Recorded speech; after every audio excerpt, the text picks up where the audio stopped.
Welcome to our channel. Today we how to restore research workflow with Perplexity and citations, full guide step by step clearly. Start by opening your preferred web browser.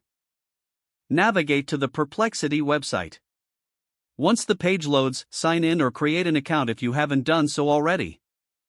After logging in, familiarize yourself with the main dashboard. To begin restoring your research workflow, locate the search bar at the top of the dashboard.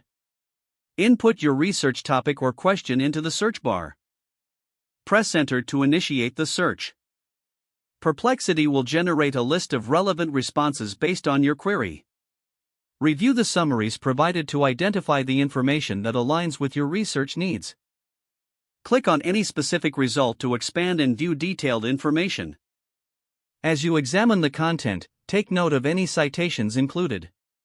To keep your workflow organized, open a separate document or note-taking app. Begin copying pertinent information and any citations into your document. Ensure to format the citations correctly according to your chosen style guide. If you encounter useful images or graphs, take screenshots as needed.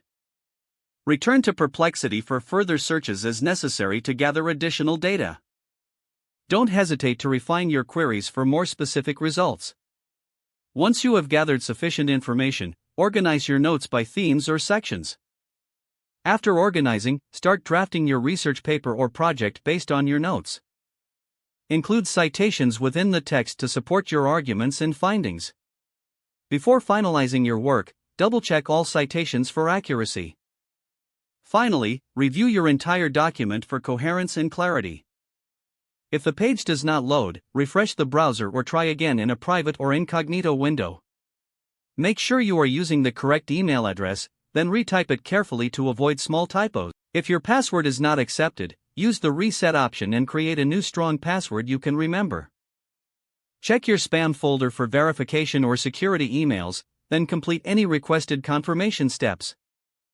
Enable two-factor authentication if available to improve account security and reduce unauthorized access risk.